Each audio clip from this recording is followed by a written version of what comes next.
係呢個人嚟㗎。哦，咪咪嘢啊，就係咪死㗎啦！跟住仲咧，春心蕩輕舟蕩洋咪接咯。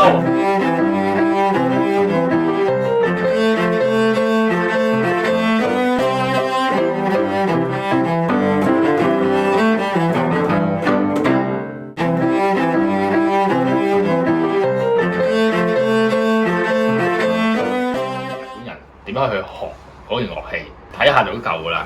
佢哋一學首歌嘅時候咧，有 fingering 啦，會有好多 detail 咧去講嘅。咁其實呢啲咧，有啲德國嗰啲書咧 ，New School 嗰啲咧，有啲都係咁樣寫嘅，好細緻咁話你嘅力要點樣撳啊咁樣嘅。香港式就冇嘅，係香港真係冇嘅。其實就師徒制咧，因人而異，個個講個方法有少少唔同。譬如喺日本嗰度咧，譬如我學每一樣嘢，即係除咗音樂之外咧，譬如話我睇一本小説都好啦，咁佢嗰段嘢，今天我出去食飯咁樣，咁其實可能佢裏邊包含咗一啲提示喺裏邊。係啦，咁佢就會走咗出嚟咧，就好 detail。嗱因為我好後期先學音樂啦，日本人點去學音樂？定係點樣去學一樣嘢？我本身買呢啲書咧，就想了解下嘅，因為我有時都自己寫下啲教材，都有啲幫助。咁我發覺佢寫得幾仔細嘅，即係例如松香個表面點搽點用啊，嗰啲都會整埋嘅。有一本咧，我覺得係嗰本啊，一開始一首歌嘅時候咧，啲歌書咧係有 chord 喺底嘅。咁所以咧，係呢個緊要嘅。但係我哋小時候細個，甚至而家咧，唔係咁重視啲 chord。佢呢度入手嘅時候咧，我哋了解 bar 咧就要識得打直，要識得打橫嘅，即係要知道啲 chord 同埋要知道成咗性。咁我估係因為而家日本學音樂學到好叻嘅嗰啲人咧，就本身已經有個 chord 嘅根底，對於和聲咧已經有一定嘅了解啦。即係基本構成嘅模式，即係一切未能夠勾畫出或者係感受到個旋律係咪真正意思，所以咧佢喺呢度咧就要透過咧 manual 就去知道翻究竟嗰個旋律喺邊度咧，啲音好似砌積木咁砌出嚟，但係佢好聽嘅位置唔係整咁砌嘅，個音色角度可以係喺個頂度咧有幾支線條咁樣撐起，而形成一個咁同可能啲建築啊等等咧係連上關係嘅。呢個影響到我哋之後咧去睇巴洛克式嘅建築，除咗啲好工整嘅建築群。底下咧又可能生咗幾嚿嘢，嗰幾嚿嘢有個不規則得嚟咧，又好似好多花巧嘢嘅，嗰啲嘢咧就係 Bachelor Beat 嘅嗰個本質。哦，外國點樣教？外國嚟講咧，講係好似佢哋啲母語咁樣嘅，佢哋就好簡單嘅啫。每個國家有唔同嘅做法嘅，都係用民歌或者嗰啲去着手嘅。其實日本去用民歌着手咧，都係外國嗰度音樂教育體系落翻去嘅。咁日本就梗係加翻自己啲民歌落去啦，同一時間就交翻其他國家民歌嘅。睇翻個 Suzuki 咧，我哋問，我開頭都唔知嘅，咁後尾咧就發現咗咧，上網揾到個 Suzuki Violin Book One，最得意嘅係咩咧？佢係會寫邊個國家嘅民歌。日文嚟㗎，英文係 revise 之除咗完全唔講嘅，即係例如有 Like Zero 咧係德國民歌，係啦，跟住咧就碌咗英國，係啊，但係我喺香港咧就咁啊有16首歌咯，咁啊唔知咩嚟嘅，學嗰時譬如話日本有 YouTuber 拍一啲Suzuki 嘅 Book One 㗎嘛，係啊，咁樣咧我開頭嗰陣時好難揾嘅，係，因為佢完全唔會咩春心蕩漾啊嗰隻叫做。輕舟蕩洋 Like Zero 係同一首歌嚟嘅 Like Zero 係咪？咁佢哋會講到嗰隻歌究竟係咩？係啊，即係邊個產地啊？嗰隻歌表演乜嘢嘅情感？或者表演即係佢嗰陣時當時嗰隻歌係我哋做乜嘢嘅？咁我哋但係我接觸嗰陣時，只不過拉到個音，拉準，好唔好聽另一個問題？係啦，咁就拉準得啦。但係嗰邊咧準之外咧。佢要有感受，係啦，佢要知道嗰隻曲裏邊本身個底係做乜嘢係啦，唔係嗰啲咩春心蕩漾，唔係輕舟蕩漾 ，Like Zero 就煲咗，其實就唔關事，完全唔關事，嗰個名就冇辦法，記得相當差。但係日文好似我要揾揾先，好似完全唔係嘅。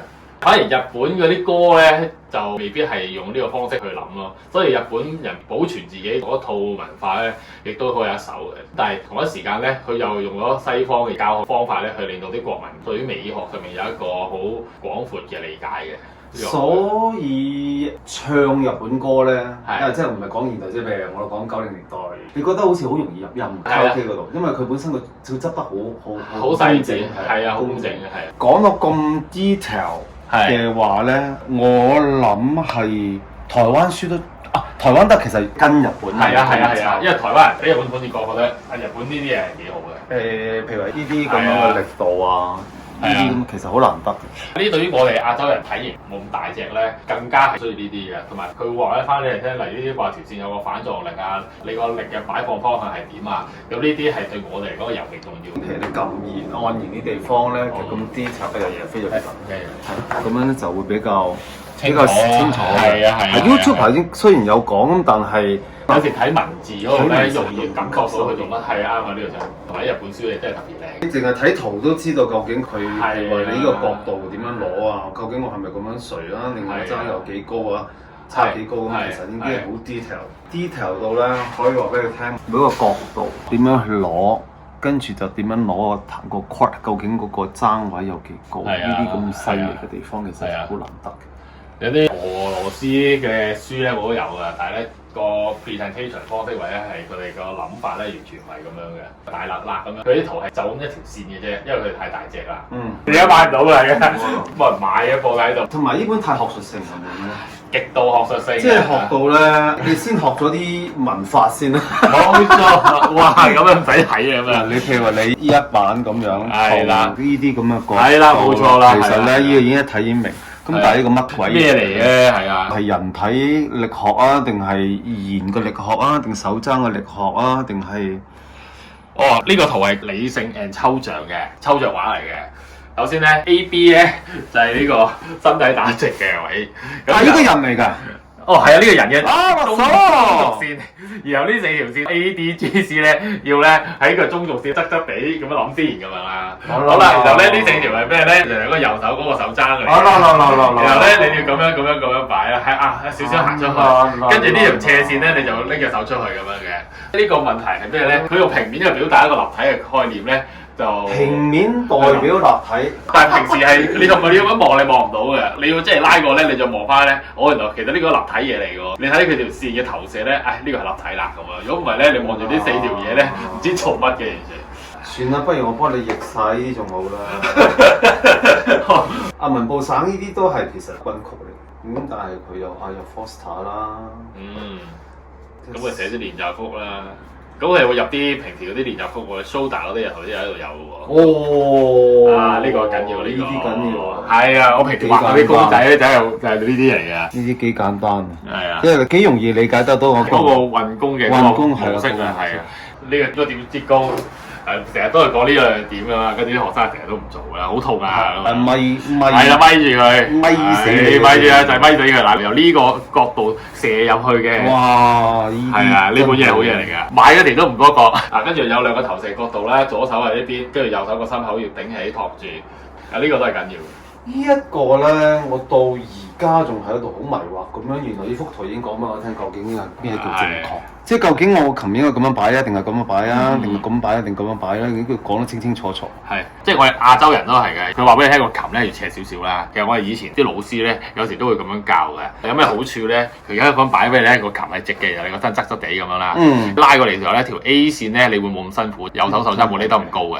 咁你可以好舒服咁拖條 A 線出嚟啦。好似 Brian 即係阿謝師傅咁樣拉咧就啱啦。所以其實佢示範呢啲係最好嘅。哦，係，因為我而家都係改咗用呢個。我自己教咧，大髀嗰個內側呢個咧就勾住呢個邊嘅。開頭都係嘅，勾到有個空噶嘛。跟住佢都冇問題。總之個擒定咧就可以咯。因為佢哋隻腳冇咁長咧，你佢勾咧佢勾得辛苦嘅，同埋唔係個個人個體型都適合勾嘅。如果你睇西班牙人嗰啲 Casel 啊或者 Casado 啊嗰啲咧，佢哋個內側咧係攝入呢個窿邊嘅，因為佢隻腳咧短啲嘅，即係其實咧佢咁嘅。呢個係關鍵嘅，本書咧就我哋托呢度啦。咁呢個隻腳咧咁短咧，就一定托呢度啦。因為你唔想抹都抹唔到嘅。Casel 啊嗰扎咧，西班牙啲咧就少少喺呢度。因為佢腳長，大腿嗰個位置比較。係啦。但係其他又唔係話太長，咁所以嗰個位就比較怪啲。我自己咧就將呢個位咧合落去。頂住個角度啊嘛。係啦，我呢度咧有時個髖關節咧會拉向後咧，就去勾住佢嘅。咁兩邊一齊發力咧，咁樣鉗住佢就翻嚟，就大力啲。咁但係一開始學咧唔好搞嗰啲字。係。咁嗰個都已經夠㗎啦。初學咧一睇呢啲咧就好快上手啦。仲有一樣嘢好重要，譬如好似我啱啱學嗰陣時咧，就叫話用全功啊，咁啊功日期有3節啊，咁啊攻尖啊攻尖咁樣，咁但係其實我係分唔到嘅。咁其實呢個係一個好重要嘅攻 point 嚟嘅，呢個係用攻尖，咁中間去係啦，中弓或者公斤咁啦，咁我哋都會有咁嘅分嘅，咁所以我成日咧就會貼啲貼紙喺度啦，擺明係一定要喺啲節度你會望得到佢嘅橙色。哇！呢本好勁喎，呢本嘢幾勁喎，後尾發覺。呢好似你係咪仲有第二冊？第二冊佢講咩？我一個人嚟嘅。呢個喎。係。先第二冊佢講啲咩嘢咧？係呢啲基本嘢啦，開始講嗰啲杜里咪啊嗰啲。係啦，日文有佢自己嘅發音嘅。佢唔會用杜里咪嘅。哈利呵嘿多，哈尼呵嘿拖伊羅。譬如話，呢個你哋會用咩？C sharp 即係時啦，我哋讀上面嗰個就係。佢呢個係 A 哈 A 尼 A 呵咁一路咁樣講。反而日本人係少記英文嘅，通常記德文。係啊，冇錯。因為講教學嗰個體系咧，日本好崇尚德式嘅做法嘅。即係佢連個揸弓都係嘅喎。冇錯係，同埋佢哋個 mentality 全部都德式嘅。中國咧就喺技術嘅部分係德式，即係佢有引用少少德式嘅，多數都係用俄式嘅方法去 train 嘅。咁所以就平面而立體咁啊。係啦，即係佢哋睇呢啲喎。你隻手就咁擺啦，跟住佢做啦，咁樣點做啊？平面而立體。跟住就。係啦，平面又好難睇。係啦，嗱呢度有個平面，呢度有個平面，呢度有個平面，咁咪你喐過去咯咁樣。呢個咧變八係日文係點讀嘅咧？輕下，輕，咩話人變態咪輕態咯？輕。我同緊輕咧就係 flat 嘅喎。係冇錯 flat，因為佢屬於向左去嘅音，唔係向右去嘅音，即係唔係咁上，應該係一路向前去咁個 forward。咁但係如果佢調轉咗個方向咧，咁日本人呢個諗法咧就叫輕 call， 即係變更嘅意思，即係話你原本係咁樣飛嘅，你而家要輕 call 要咁樣飛。呢個英呢個啱。人正常諗嘅嘢係咁樣，我係變態嘅話咧，我諗嘅嘢會調轉嘅。係，會同你同一條線咁咪輕態。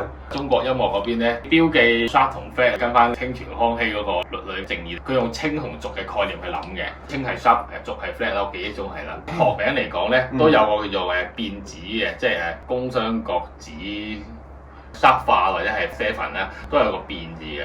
嗰個變咧就同呢度有啲唔同咯。呢度係 set 定咗個變咧，係改變咗個方向。係，半音。有冇話升或者降嘅一個半音？變輕一定係 flat，讀係德國啊嘛。所以變音係 H。咦？你哋冇呢個概念㗎？我係冇呢個概念㗎，即係你唔知係讀本身係啊，係 Deutsch 嚟啊嘛，佢用多嘛，佢 Deutsch。I see。佢咪讀咯嚇，讀。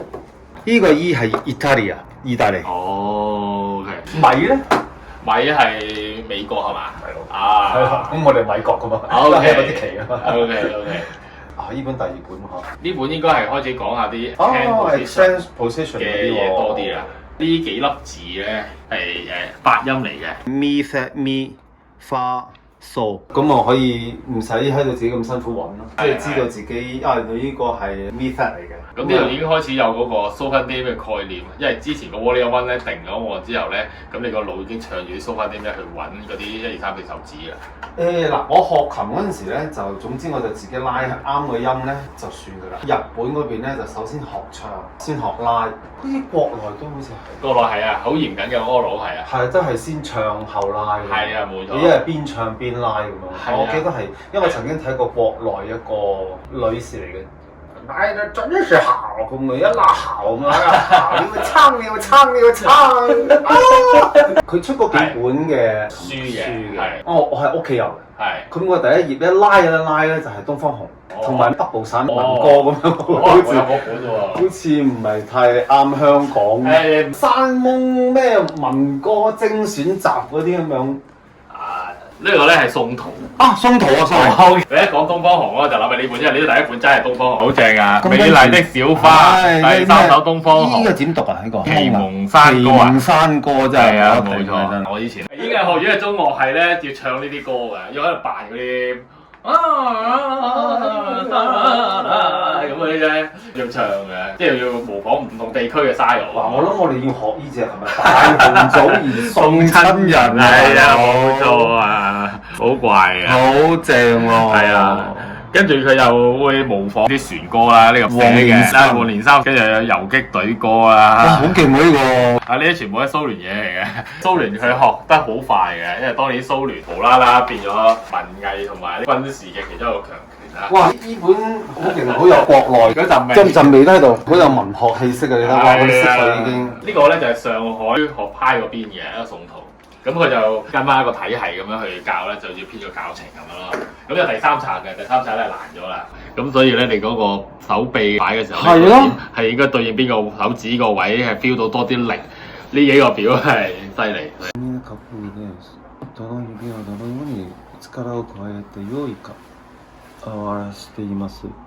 哇！呢個勁啊喂！我想做樣嘢嘅，第一樣嘢我係想喺嗰邊揾支工。盡量希望日本做嘅，日本師傅做嘅工。咁第二咧，阿 B 喺嗰邊上下堂，跟一跟嗰邊嘅老師上堂，究竟佢哋嗰個氣氛係個方法係點樣樣？咁但係冇啦，我諗要過多2-3年。咁但係而家發覺到原來呢一本天書咧，天書真係好勁喎！呢本嘢，因為佢成個書嘅鋪排咧，就已經係將你學車佬嘅時候嘅心路歷程啦，點樣發力先啊？點樣擺力後啊？喺你技術上面掌握咗，同埋補完翻 Suzuki 冇寫喺本書上面嘅嘢。因為 Suzuki 最緊要咧，就係佢當學嗰個樂器咧係一個 mother language。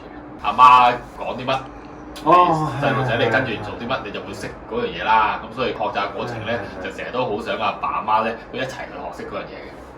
即係同一時間咧，阿老師喺度，阿爸或者阿媽咧，或者一齊學緊嗰個樂器咁，翻去咧就一齊練，同埋咧日日都要聽住嗰隻 CD。係。所以嗰隻 CD 咧就對於 Suzuki 嗰個 method 嚟講，其實係好緊要嘅。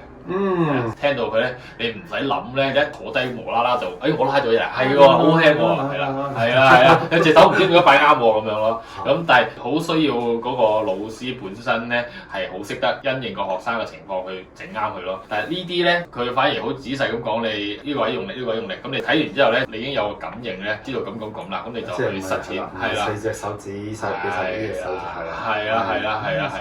係啊。咁一之後咧，你個動作咧就自己會生出嚟㗎啦。係啦，自己生出嚟冇錯。係啊，佢呢個河真係畫得真係相當唔錯。呢啲掂啊！隻手擺動嘅嗰個角度啦，擺動個角度啦，係啦，跟住又埋。真係掂喎！喺呢度可以攞翻屋企慢慢煲啦，咁唔怕喎。3本呢本係啊，仲有呢本係3本做 A.B. 呢本係樂理都幾深嘅其實。係啦，去到圓規嗰個咧已經係深㗎啦。圓規係啊，我即係呢個圓規咧，對我嚟講咧，呢個擺啦嘅。呢個係啦，呢個圓規咧對我嚟講已經係點樣啊？想死啊！呢個立落去會明。